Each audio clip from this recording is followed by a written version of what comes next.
Hello! I'm joined with a little friend over here, Miso. You can see his tail. Oh, he's fighting back.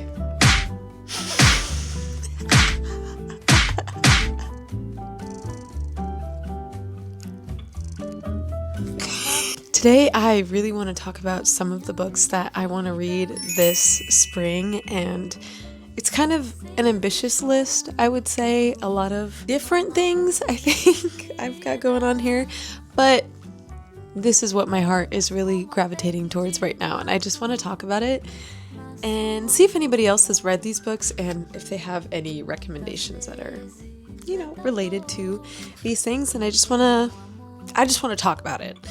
So, let me just get started. I haven't really thought of what I'm going to say about these books or anything, so I'm just going to tell it to you how I feel in this very moment.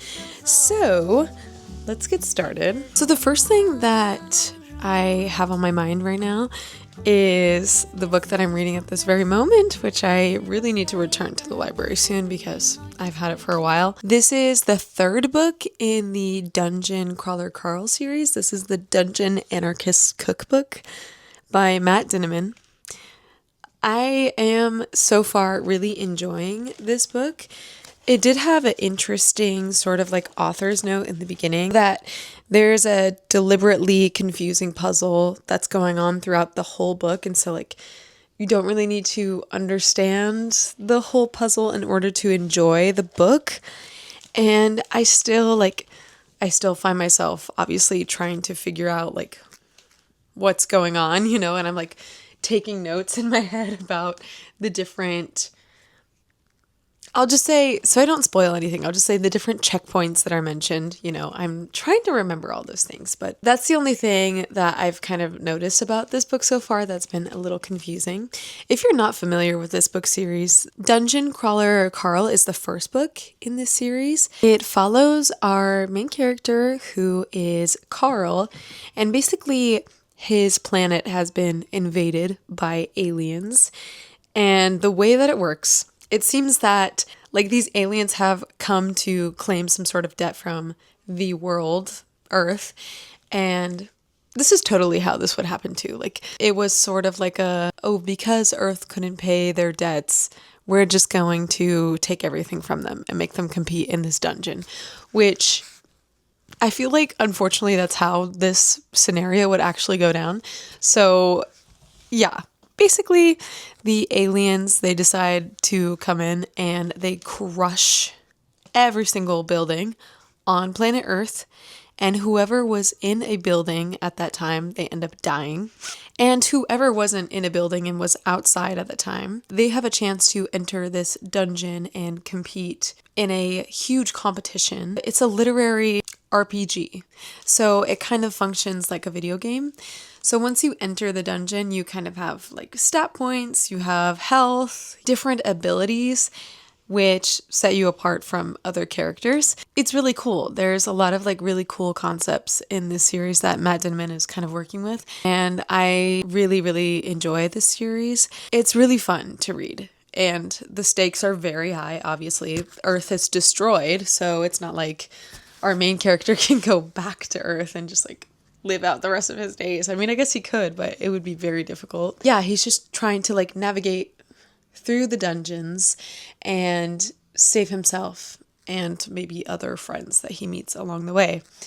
So one character that has become increasingly important and so funny, I really enjoy silly characters like this in books, but there's a talking cat.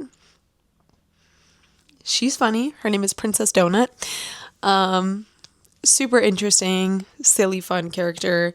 That kind of goes for all the characters in this book. They're just kind of silly and whatnot. There seems to be this undertone, this through line throughout the book so far of corporation, anti-capitalism that you kind of see that Matt Dinniman is kind of weaving into these novels. That kind of tidbit that you get from the main character, and also just the small little snippets that you get from his perspective on his life that he had before this situation happened on Earth.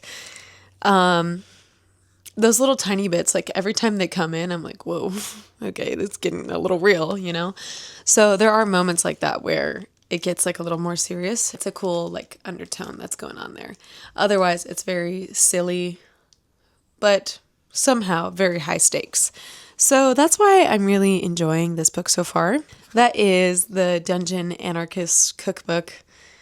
Try saying that 5 times fast. The next book that I have on my list is The Brief and Wondrous Life of Oscar Wilde. One of my friends recommended this book to me, and I saw it at the Center for Fiction the other day. It sounds really amazing. It seems that our setting is New Jersey, and our main character is a young Dominican kid, maybe man, I'm not quite sure. And he seems to have this love for writing.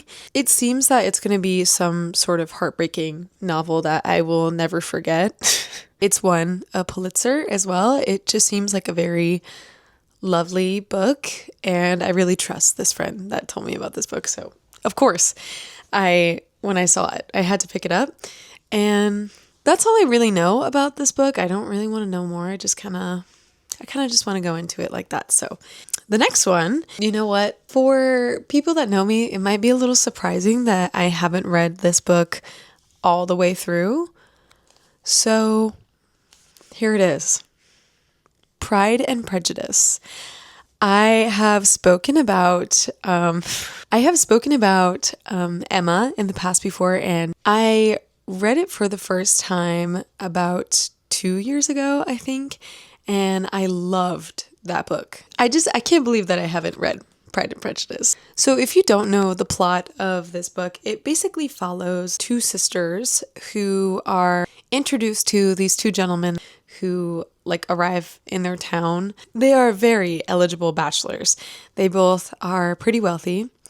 One of them is very friendly, very nice, and he kind of hits it off with one of the sisters, Jane, and the other sister, Elizabeth, tries to speak to the other guy. Doesn't work out. He's kind of rude. He's awful. And so she's very much so against him and kind of questions everything about him because he's kind of weird. It's just kind of about life, I guess, and about love. That is what I know about Pride and Prejudice and what I know from the movie. I've read like the first few chapters, I think, when I was in high school. And I remember thinking, oh, this sounds really cute. I should keep reading this. And I never did. Ended up watching the movie when I was older and loved it. I think now is the time that I read this. And I have this really amazing copy that my friend gave me. It's so beautiful. It kind of reminds me of the ocean, like the deep ocean. Like this is what the bottom of the ocean looks like. It's kind of iridescent. The edges are silver. Oh my gosh, that looks like a sword. Shing, shing. Look at the inside. I don't know if I described that super well, but that's kind of what I think Pride and Prejudice is about. And I think it's just a lovely story about being a young girl and, you know, discovering your opinions. I think it's just about love. It's about family, all those very sweet things. So that's Pride and Prejudice. I want to read it. And yes. On to the next book. The next book is Severance by Ling Ma. It's kind of hard to describe this book.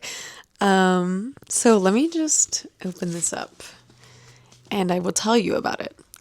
So it says, is it the end of the world or just another day at the office? Candace Chen, newly minted New Yorker, first generation American, recent orphan, millennial worker bee. Loves going to work. She likes the routine and the anonymity of the city. She likes coordinating the production of specialty Bibles, having a project to complete, an object to create, troubles to shoot. Sometimes she likes watching movies in her boyfriend's basement apartment. Lather, rinse, repeat. So Candace barely notices when Shen fever sweeps New York. Families flee, companies cease operation, the subways squeak to a halt. Persuaded by a big payout to be a one-person skeleton crew at the office, she spends her free time photographing the abandoned city as an anonymous blogger, New York ghost. Eventually, though, Candace will have to escape from Manhattan, enter a group of survivors led by a power-hungry IT specialist named Bob. They're traveling to a place called The Facility, where Bob promises they will have everything they need to start society anew. But Candace is guarding a secret Bob will certainly exploit. Will her rescuers become her captors? This just sounds like so interesting, so funny. And I just love the idea of this character not realizing that so much is going on around her. And when it finally catches up to her, she's like, what? The idea that I love most about this book is that the main character is seemingly like some workaholic, worker bee, gets everything done early kind of person. And when everything around her in her world is like kind of starting to crumble, she doesn't realize it until it kind of directly affects her. And then when it directly affects her, she kind of seemingly takes advantage of that. That's what I'm seeing from this summary. Not only that, but the idea of a power-hungry IT specialist named Bob, who is leading this traveling group to a place called The Facility, where Bob promises they will have everything they need to start society anew. That is such a funny sentence. I just love the idea of this and just how funny it sounds, even though it's kind of like the end of the world. And just I love that it's set in New York too. It sounds very scary. So I'm very excited to read Severance. And look at this cover. What's going on? What's going on there? I'm just so curious about it. What is that? Anyways, so that's one of the other books that I'm intrigued to read. Ooh, this one's a classic. I actually found this book at Powell's when my mom, my brother, and I went on a trip to Oregon, and I found this book, Watership Down, and this is by Richard Adams. This is a classic. I didn't really know about this book until I had seen it at Powell's, and it was on display for this 50th anniversary edition. This author has another book too that I don't remember what it's called, but it did sound interesting when I looked up the other books that he had written before. And he has a very interesting career. I think this book is about small creatures, if not only bunnies, who live in rural England, and their home is kind of being intruded upon by humans. And so that kind of forces them to leave a place that they had lived in and their families had lived in for generations and generations. You can see on the cover that there's bear traps on there and chains and some sort of rope, some lasso that's just laying there waiting, some chicken wire, and the bunnies are fleeing. So I think this book is really about humans kind of encroaching on forest lands and just animals' homes and what that could mean at large, but it's kind of told from the perspective of a very small creature and a very seemingly little aspect of a much bigger picture. Yeah, I'm just really excited to read this, and I feel like this is a good time to read a book like this. I think that there's probably a lot to learn from this book. I also remember reading online something along the lines of him originally telling the story of Watership Down to his daughters, and they loved the story so much that they were like, Dad, you need to write this book and publish it. It's such a lovely story. And so he did so. And now here it is, 50 years later. So that's Watership Down. Very excited to read this spring, maybe summer. The next book that I want to talk about is one that I got at a book signing. I met this author. Her name is Shannon Chakraborty. I'll put a photo here on the screen so you can see. And I have read almost all of her books. I read her Devabod trilogy. I love the Devabod trilogy. I'm always telling my friends about it and just how interesting all of the characters in her story are. Some more specifically that I talk about more, especially Dada. I love Dada as a character. Anyways, he's specifically in the Devabod trilogy. And now I have found a new love, and that is in The Adventures of Amina al-Sarafi. This book is really beautiful and awesome.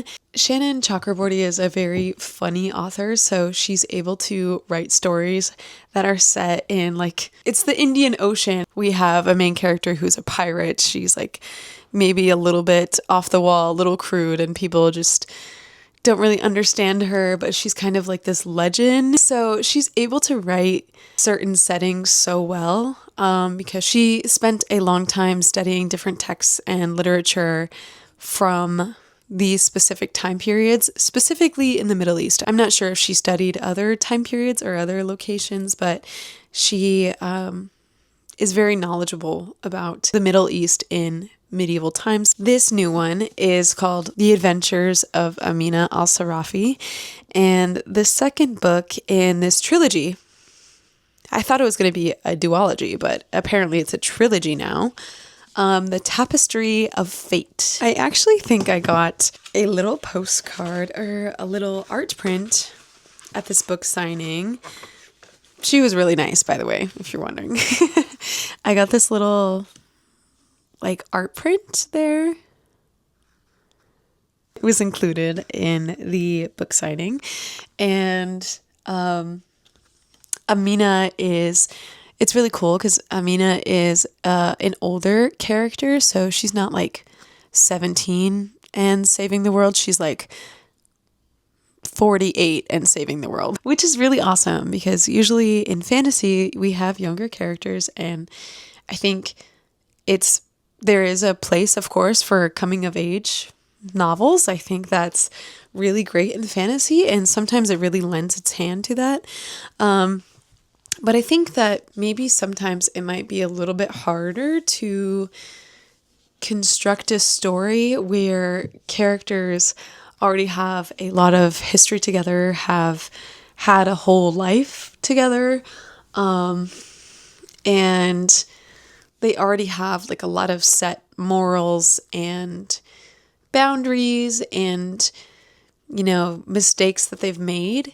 So having a character like that go on another adventure is really awesome. And I think it's cool to see maybe that character even change after they may have been set in some way for so long. So I think that I really loved the setup of the first book, and I enjoy Amina as a character. I think that the way that, just to give you an idea of what the plot is the way that she is kind of roped or forced into taking this mission to help find this noblewoman's daughter who has been lost, and they don't know where she is, but they kind of have some sort of lead. So she's trying to send Amina off looking for her lost daughter, and Amina is not really into the idea of doing this, but what she is into is the money that this noble or wealthy woman is offering her. And the motivation for Amina's desire to do that, which is to set her family up for success and provide for them in a better way than she feels like she has done so far, or than what she has at that very moment. She wants to give them more. So that motivation feels a lot stronger than maybe I feel for some other situations that might occur in other fantasy. Not that that's a dig or anything, just saying. Her desire to, at the end of the day, give her daughter, she has a daughter, Marjana, the best opportunities, the best care, and propel her basically in the right direction. And the way that she's able to do that right now is through her occupation as a pirate. I find that character so awesome and so compelling. A mother who is also a pirate who is really good and world renowned, going off on another adventure. What a cool story. So that is kind of what is going on in the first book. The second book is kind of more so like some of the consequences of the decisions that Amina makes in the very first book. And I really love this cover. I love this art style. I think it looks so cool. I love the swirly twirliness of the background there, the sky, the massive Perry bird, the shipwreck that we can see there is so cool too. And just what I think is like some sort of palace or massive city that's there too. I love this cover. I think it looks so cool. If you're wondering what the signed part of it looks like, I'll show you. She wrote, "Welcome aboard, Amaya." That is so cute. And there's her signature. When I discovered the Daevabad trilogy, I was going to school and I was feeling a little uninspired at that time. I needed something, and I was looking in the fantasy section at my university's library. Lo and behold, I see this beautiful spine of City of Brass and I was immediately intrigued. I open up the book and I read the first few lines and I was like, okay, you know what? Sounds cool. Let me check this out. And instantly fell in love. I love that series so much. So super excited to continue this next series. So that's all I got to say about this. I feel like I said a lot. Moving on. The next book that we have is the Book of Longings. This is by Sue Monk Kidd. I don't know a lot about this book. I heard about this book from Wild Geese, the podcast by Anna Howard. I love that podcast. It's so good. Highly suggest.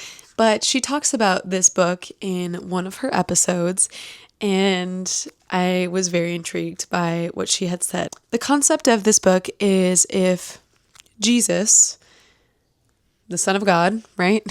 If he had a wife, what would that person be like? What that story would look like from her perspective. That is all I really know about this book. And I was really sold from that idea. And also from the first line, "All my life, longings lived inside me, rising up like nocturnes to wail and sing through the night. That my husband bent his heart to mine on our thin straw mat and listened was the kindness I most loved in him. What he heard was my life begging to be born."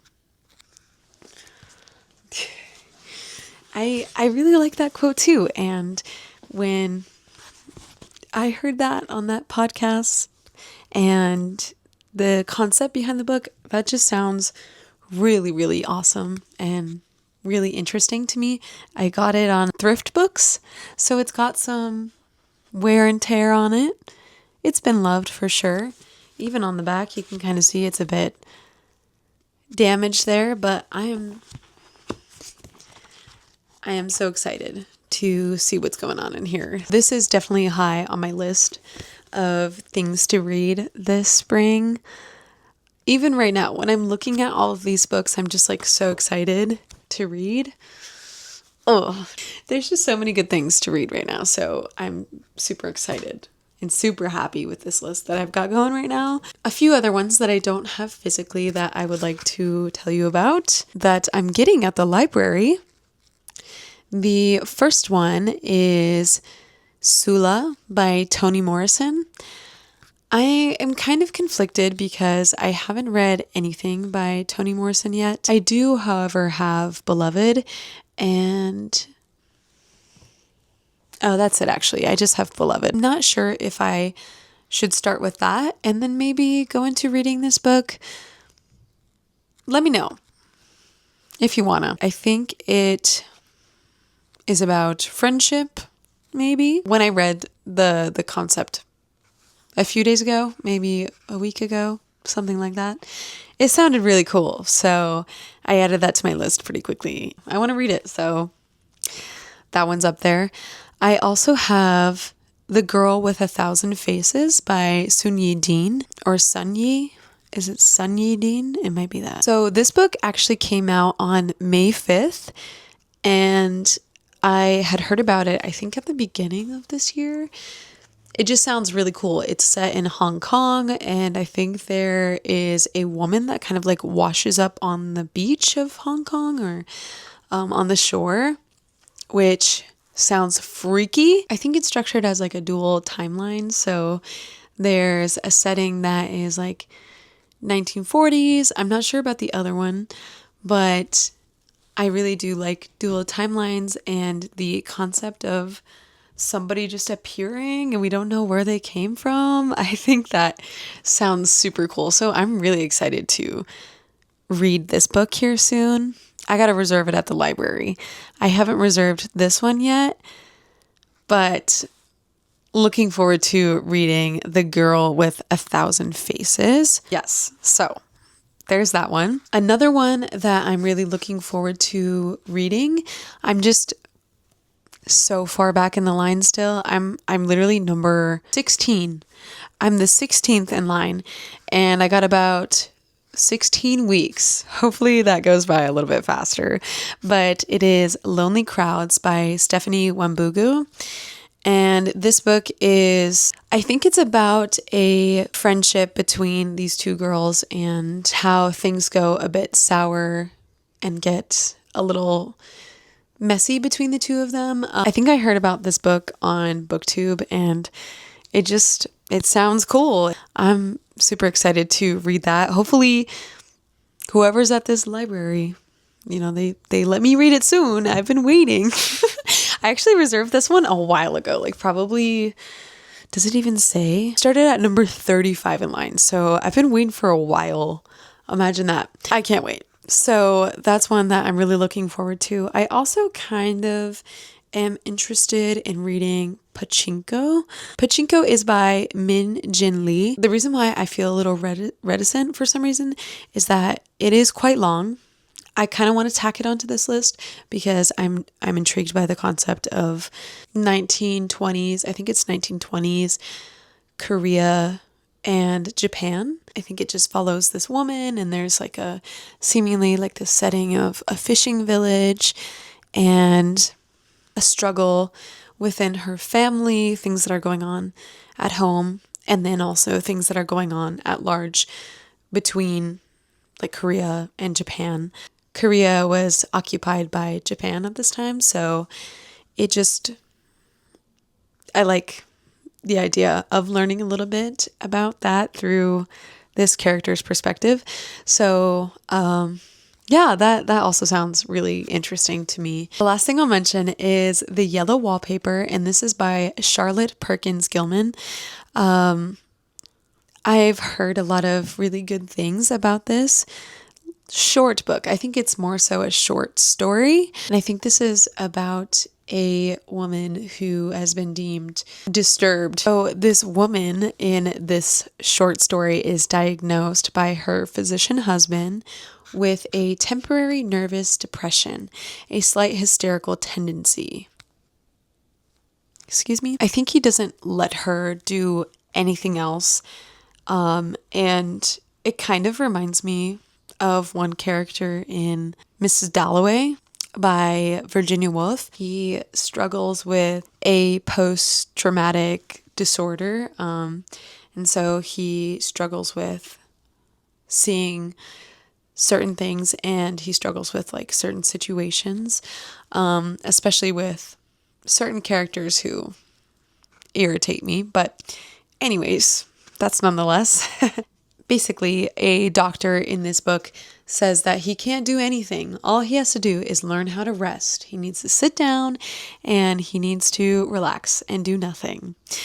So when I read the description of The Yellow Wallpaper, the diagnosis combined with the prescribed rest and prescribed doing nothingness, that kind of reminded me of that character in Mrs. Dalloway. So Basically, this character in the yellow wallpaper is told that she can't do anything. And so what happens when she is told not to do anything? She begins staring at this yellow wallpaper in her room, and it kind of goes from there. She starts to see things, and she sees people and things occurring in this yellow wallpaper. She kind of records her obsession and kind of like disgust, I think, with this wallpaper, and it kind of devolves into a really disturbing situation. So that kind of happens to her, and I don't know what goes on from there, but it just sounds interesting. So yeah, that's my current list. Those are the things that I really want to read this spring and continue reading this spring, since I have started on this list a little bit here. I'm sure I'm going to collect more ideas and more books that I want to read along the way, and I'm sure there's stuff behind me right now that I could probably pick up. The library's catalog is seemingly endless, so who knows what else I will discover. So that's what I kind of got going on right now. I am super excited to continue digging into this list, and just looking at it makes me so excited to read. So I will try and give some updates in the future on how this reading list is going. And yeah, hope you enjoyed, and hope to talk to you soon. Bye.